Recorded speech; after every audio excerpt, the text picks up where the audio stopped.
Buenas, bienvenidos a un nuevo Foro Hermes. Nos acompaña Cristina Olega, una periodista destacada de nuestra ciudad que está como corresponsal en Washington con Donald Trump al lado, con lo que eso tiene que corresponder. Gracias, Cristina, por acompañarnos hoy. Gracias a vosotros por escucharme, por darme este tiempo. Un placer. Cristina está en el, digamos, si antes Roma era el centro del universo, Washington es el centro del universo. ¿Cómo lo lleva una viguesa estar allí? Bueno, pues francamente cubrir la Casa Blanca hoy en día es apasionante porque además todas las decisiones que se toman allí afectan también al resto del mundo y nos afectan mucho a nosotros, Europa, pero también es agotador porque con Donald Trump es un aluvión de titulares diarios, las noticias no acaban nunca, cada día tiene varios giros de guión, varias sorpresas. Y ya para empezar, simplemente elegir qué historia vas a contar cada día ya es un enorme reto para cualquier periodista que esté en Washington, porque hay muchísimas historias que contar, todas importantes. Muchas veces tienes la sensación de que te dejas sin contar muchísimas cosas que deberías estar contando, pero simplemente no tienes tiempo, no das abasto. Cristina está aquí también porque nos presenta su libro. Una fractura. Este libro, nunca mejor dicho, hablas de todo el proceso, cómo volvió a llegar Trump a la Casa Blanca. Tú estuviste incluso cuando fue el asalto al Capitolio. ¿Cómo viviste eso? Como periodista debe ser apasionante, pero también con miedo. Bueno, sí, claro, como periodista tú al fin y al cabo eres un testigo, ¿no?, de lo que está ocurriendo, ¿no? Y en este caso pues fue un acontecimiento histórico. Yo llegué a Estados Unidos en 2018, llegué a Washington en 2018, era todavía en mitad del primer mandato de Donald Trump y en una época pues muy convulsa, vinieron unos años muy turbulentos. En aquel momento todavía en Europa nos estábamos preguntando cómo ha llegado este hombre a ser presidente de Estados Unidos. Acababa de ser el escándalo de las separaciones familiares en la frontera, luego vino la pandemia que pegó muy duro también allí en Estados Unidos, las protestas contra el racismo y esas elecciones tan convulsas en las que, bueno, Donald Trump perdió, no asumió su derrota, dijo que le habían robado las elecciones y todo aquello acabó efectivamente con el asalto al Capitolio. Y aquello fue un momento en el que por una parte parecía un poco una crónica de un desastre anunciado, porque se veía venir de alguna manera, pero por otra parte también nadie se esperaba una cosa así. Fue una mezcla, ¿no?, entre la previsibilidad y todo lo contrario, y lo insólito, ¿no?, de estar viendo de repente cómo la democracia estadounidense, que presume de ser la más antigua del mundo, se tambaleaba de repente, ¿no?, ante esto todo nos lo cuentas en el libro, ¿verdad?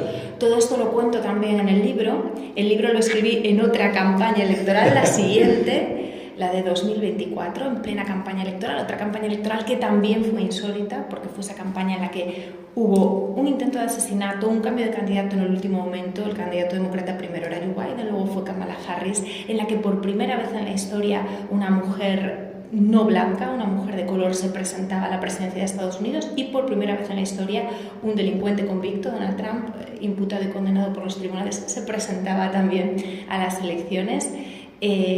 Fue una campaña electoral pues inédita en muchos sentidos, y ahí yo me puse a escribir este libro.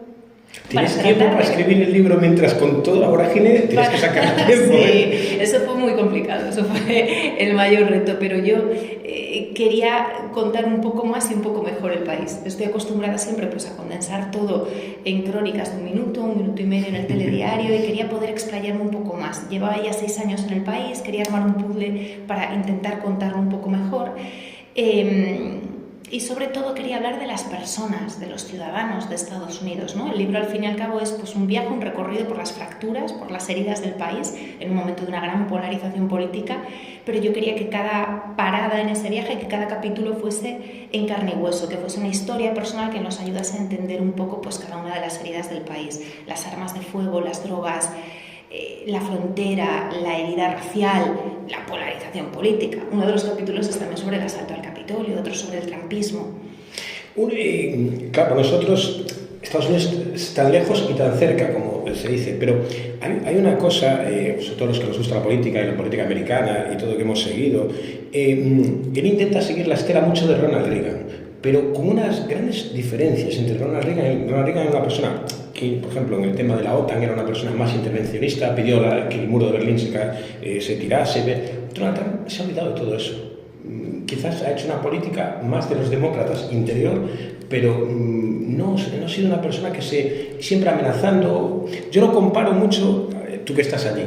Él era muy espectáculo de esto del pressing catch, que se iba a esos espectáculos. Quizás hace esa política de espectáculo, que también está muy de moda aquí en España ahora. Sí, bueno, yo creo que si algo tiene en común Donald Trump con Ronald Reagan es que los dos han cambiado el Partido Republicano. Con Ronald Reagan el Partido Republicano cambió para siempre, el Partido Republicano pasó a ser el Partido Conservador, y con Donald Trump el Partido Republicano ha dado otro giro y ha vuelto a cambiar, ya no es el Partido Republicano tradicional, ahora es el partido de Donald Trump, es el partido del trumpismo. El partido ha cambiado mucho y efectivamente una de las cosas que han cambiado con él es la forma de hacer política, esa política espectáculo. Con él, pues bueno, el espectáculo siempre debe continuar. Está buscando constantemente en las cámaras, acaparando los titulares, llamando la atención, nos inunda, nos abruma con titulares, con noticias, con sorpresas. Y eso, y al final estamos hablando siempre de él, y eso de alguna manera tiene un efecto en el que a veces las cosas se diluyen, porque son tantos escándalos, tantas cosas llamativas que a veces ya no sabes con qué quedarte. Y a él de alguna manera en ese caos es donde él precisamente triunfa y donde las cosas le suelen salir bien, donde se sabe manejar bien. Una cosa, ha habido temas, sobre todo ahora con las deportaciones y todo esto, temas de racismo.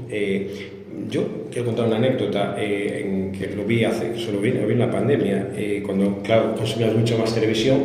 Barrio Sésamo, una cosa tenía un muñeco que se llamaba Rosita, que la niña lo que hacía era contar a ese muñeco realmente lo mal que lo pasaban muchos latinos por hablar español allí. Es increíble, ¿no?, que pueda llegar a pasar eso en un país que está basado todo de migrantes. Sí, efectivamente Estados Unidos es un país de migrantes, pero también es un país donde siempre ha habido recelo contra los recién llegados. Los que ya llevan allí más tiempo recelan de los que acaban de llegar. Y os pongo un ejemplo para que veáis cómo se ha endurecido el discurso migratorio, además, y la opinión pública sobre la migración en los últimos años. En el primer mandato de Donald Trump, él llegó a la Casa Blanca con esa promesa de levantar un muro en la frontera, pero esa promesa era polémica. Él, cuando empezó a separar a familias en la frontera, padres de niños muy pequeños que intentaban cruzar la frontera como medida disuasoria, si venís os ocurrirá esto, así que no vengáis. Aquello generó tal polémica, tal indignación por la falta de humanidad, tal indignación en la opinión pública y también en los jueces que lo rechazaron, que Donald Trump tuvo que dar marcha atrás con esa medida y dejar de separar familias. Con una familia. Sin embargo, sí, hablo también con familias a las que conocemos cruzando la frontera. Es una experiencia dura, ¿verdad que sí? Es una experiencia muy dura, sí. Y ahora os cuento un poco más sobre esto. Sobre el tema de cómo ha cambiado el discurso. Eso ocurre en su primer mandato, pero es que ahora en su segundo mandato Donald Trump ya no solo está separando familias que cruzan la frontera, sino que está separando familias que ya llevan varios años viviendo en el país, incluso décadas viviendo en el país, pero donde los padres todavía no han regularizado su situación. Está haciendo redadas para deportar a gente en lugares de trabajo, en mataderos, en fábricas, en lavaderos de coche. Y lo está haciendo, y nadie está parando eso. En su primer mandato, esa imagen de una niña pequeña llorando, recién separada de sus padres, fue portada en todos los medios de comunicación, en todos los periódicos del mundo, y era una portada que humillaba a la administración Trump, que la dejaba con el culo al aire de alguna manera. Sin embargo, ahora es la propia administración Trump la que está publicando imágenes de migrantes vejados, humillados en cárceles, con el pelo rapado, y presume de esas imágenes. Quizás sea un mensaje para no vengáis. Por supuesto que es un mensaje de no vengáis, pero la opinión pública se ha endurecido tanto en estos años que eso ahora es tolerable, algo que no lo era hace 8 años. Esa fractura que tú hablas también pasa en los medios de comunicación, ¿verdad? También pasa en los medios de comunicación. Y lo que me decías antes del libro, sí, yo dedico 2 capítulos a la frontera en este libro, para entender un poco. A mí siempre me gusta hablar con las personas que inspiran las decisiones políticas y también con las que las sufren. Entonces, para entender un poco la frontera, yo hablo en el libro con un ciudadano estadounidense, con un miliciano armado que voluntariamente se fue a vivir a la frontera para patrullar la frontera con un AK-47 y parar a los migrantes sin papeles, porque cree que esos migrantes le roban el trabajo a los estadounidenses. Esto lo hizo mucho antes de Donald Trump. Fue una de esas personas que inspiraron esa decisión política, que estaban pidiendo a gritos a alguien como Trump, a alguien que pusiera el muro en la frontera. Y luego hablo en otro capítulo pues, con un abuelo al que nos encontramos justo cuando acababa de cruzar la frontera. Llevaba un mes escapando desde Honduras, desde el día en que las maras degollaron a su hijo, tratando de salvar al resto de su familia. Venía con hijos, con nietos, venían con hambre, cansados, exhaustos, y justo cuando pisó Estados Unidos pensaba que ya por fin la tierra de la libertad habían llegado. Bueno, pues ese señor lo deportaron en menos de 24 horas. Y eso era con Biden, ¿eh? No era... Claro, no es era, que lo que dicen es que las cifras también no era, que no son tan altas, no era con Trump. que no son tan altas como entre Biden y Trump, que no son altas de deportación, que también Biden deportaba gente. Claro, con Biden llegaron muchísimas personas a Estados Unidos y probablemente sí, uno de los factores era que pensaban que Biden podía ser más permisivo. Sin embargo, Biden expulsó a muchísima gente también en la frontera, ¿no? La mayoría de la gente que llegaba a la frontera intentaban expulsarla. Tú cuando hay rueda de prensa tienes que ir allí, como hacemos nosotros. Cuando llegas a poder estar con él también, ¿su presencia cómo es? Bueno, sí, yo voy mucho a la Casa Blanca. Yo hace unos años que estoy en lo que llaman el pool de la Casa Blanca, que es el grupo de periodistas pues, que tienen más acceso al presidente. Por ejemplo, es el grupo que entra en los espacios reducidos, ¿no? Como el despacho Oval, donde cabe muy poquita gente. Entonces nos rotamos para entrar ahí y de alguna manera pues, somos los ojos y los oídos, los testigos para el resto de compañeros que no pueden estar. Y luego también están esas otras ruedas de prensa donde sí que hay más periodistas y hay más gente. Esto que veíamos mucho en el ala oeste de la Casa Blanca, sí, Newsroom y todas estas sí, series que nos gustan tanto, como digo. Sí. Pues con Donald Trump, la vida del periodista de la Casa Blanca, pues es por un lado, pues es muy contradictoria. Sí, es complicada y es contradictoria porque su relación con la prensa, con los medios de comunicación es muy complicada. Porque por un lado, él está buscando las cámaras constantemente, él está siempre reclamando atención y entonces nos está reclamando constantemente a los periodistas, nos está llamando constantemente y tenemos muchísimo acceso a él. A veces nos llama al despacho Oval y está durante una hora y media respondiendo a nuestras preguntas. Lo cual es muy agradecido para un periodista tener ese acceso a un presidente. Pero es un exceso de información. Es un exceso de información, tenemos también mucho acceso a lo que piensa, porque él lo escupe constantemente en mensajes en redes sociales. Pero, por otro lado, también a los periodistas nos insulta, nos amenaza, nos ataca. Es un presidente que en sus redes sociales pide el despido de periodistas estadounidenses con nombres y apellidos. Es un presidente que insulta en directo cuando alguien le hace una pregunta que no le gusta. Es un presidente que ha puesto demandas contra muchos medios de comunicación por informaciones. Pide a Fox ahora 10.000 millones. Que considera sesgadas y está ganando esas demandas porque muchos medios de comunicación, a pesar de que la mayoría de la gente piensa que tienen todos los argumentos para ganar en un juicio, pero han preferido llegar a acuerdos con él, no enfadarlo más, pagarle un dinero y no llegar a ese juicio. Lo que dicen los abogados, mejor un mal acuerdo que un buen juicio. Sí. Claro, ahora con el caso Einstein, incluso gente del Partido Republicano parece que se revuelve un poco contra él. Esa es la segunda parte que podrías hacer de un libro. Bueno, este escándalo es verdad que se le ha vuelto un poco en su contra, ¿no? Porque Donald Trump ha instigado, ¿no?, este tipo de teorías conspirativas durante muchos años entre sus votantes más fieles. Pues hay mucha gente pues que creen este tipo de teorías conspirativas, y en el caso Epstein hay mucha gente en Estados Unidos que cree que hay muchos secretos que se han guardado, que hay una lista de políticos, demócratas que están ahí. ¿Tú qué crees? El propio Donald Trump prometió que él desvelaría todo, que publicaría todos los papeles del caso Epstein cuando llegase a la Casa Blanca. No lo ha hecho y ahora esto pues se le vuelve en... ¿Tú crees que hay lista o no hay lista? ¿Tú que estás allí? ¿Qué opinas? ¿Crees que hay lista o no hay lista? Porque eso a la gente le encanta, lo que dices tú, le encantan las conspiraciones, hay una conspiración, no se llegó a la luna, no sé qué. ¿Tú crees que realmente hay una lista donde hay gente tan influyente en lo de Einstein? Bueno, a mí no me gusta opinar, porque yo soy periodista y a mí me gusta informar. Lo que está claro es que Epstein tenía amigos muy influyentes y que probablemente muchos lo vieron en esas fiestas con chicas que quizás no decían la edad que tenía, pero que olía mal. Sí, probablemente mucha gente vio lo que estaba pasando en su caso y en otros muchos, y de hombres poderosos, ricos, que han abusado durante tantos años de mujeres, gracias al silencio de otras personas que estaban a su alrededor. Ya no diré de otros que participaron, pero sí de otros que lo sabían o de alguna manera se lo olían y sin embargo lo han dejado pasar. Esto pasó con él, igual que ha pasado con otras muchísimas personas poderosas en todos los mundos, en el mundo del dinero, de los millonarios, en el mundo del deporte, en el mundo de la política, ¿no? Tantos hombres que han abusado durante tantos años, gracias en parte al silencio cómplice de muchas de las personas que lo rodeaban y que elegían no meterse con ellos y dejarlo estar, ¿no? Trump lleva 6 meses, ayer hizo 6 meses. ¿Quién puede serlos? Porque está claro, yo apuesto por el gobernador de California, por los demócratas, como te decía, fuera de cámara, y después él no puede volver a presentarse. ¿Quién crees que puede? ¿Tú qué crees que puede ser?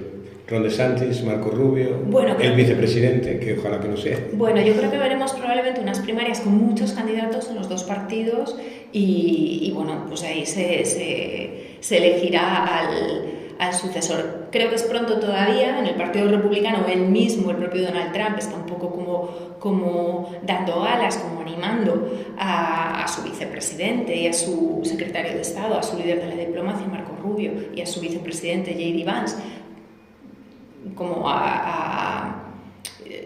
los está nombrando como posibles sucesores, pero probablemente habrá más gente en el partido que se quiera presentar. En Estados Unidos siempre se celebran primarias para elegir al candidato del partido y ahí hay sorpresas porque no siempre sale el candidato que podemos pensar que las estructuras más tradicionales del partido quieren, ¿no? A Donald Trump no lo querían, pero a Donald Trump lo quiso la gente, lo quisieron los votantes, ¿no? ¿Y tú ahí te ves haciendo un segundo libro? Yo, mira, escribí este libro cuando llevaba 6 años en Estados Unidos. Ahora, en estos 6 meses que lleva Donald Trump en la Casa Blanca, ya tengo suficiente material para escribir otro libro sobre él, simplemente sobre él. Ya tengo suficientes historias que contar. Lo que pasa es que, bueno, yo ahora mismo no... ¿Cuánto te llevó este libro? O sea, ¿cuánto tiempo? Porque hacer un libro, yo creo que es la cosa más difícil, siempre se pregunta a toda la gente que pasa por aquí, que creo que es la cosa más difícil que puede ser escribir un libro. Bueno, lo que pasa es que este libro yo no podría decir cuánto tardé en escribirlo porque lo escribí a ratos. No me paré a escribir el libro, sino que mientras yo trabajaba y mientras hacía otras cosas, pues lo iba escribiendo poco a poco. Así que supongo que si sumo todos estos ratos es mucho tiempo y mucho tiempo mental de estar pensando, ¿no? que vas a escribir. Así que ahora no estoy preparada para volver a enfrentarme otra vez a algo así. Una pregunta que le hago a toda la gente, a todos por estos escritores es: ¿tú quieres que tu libro pase a ser también una serie o una película? Yo quiero que mi libro... no, mi libro es un libro de historias, de personajes, un libro un poco rompecabezas, es un ensayo, pero un poco para entender el país, hablando de los grandes protagonistas de la política estadounidense en los últimos años, que son Donald Trump, por supuesto. Hablo también de Joe Biden, de Kamala Harris, pero hablando sobre todo también de los ciudadanos, ¿no? de ese país, pero yo no lo veo como una película ni como una serie. ¿Cómo nos ven ellos allí? Porque él creía que estábamos en los BRICS, o sea que él, fíjate cómo conoce España, y eso que él ha estado en España, porque yo conozco gente que ha estado con él hace muchísimos años y también te decían que no es la persona que están viendo ahora. O sea, yo me acuerdo de una serie de empresarios que lo trajeron a España, te estoy hablando a lo mejor hace 25 o 30 años. Me decían, no, menos, quizás menos. Y me decían, no es el Donald Trump que nosotros veíamos, que decían, casi parece un actor. ¿Cómo nos ven a los españoles allí?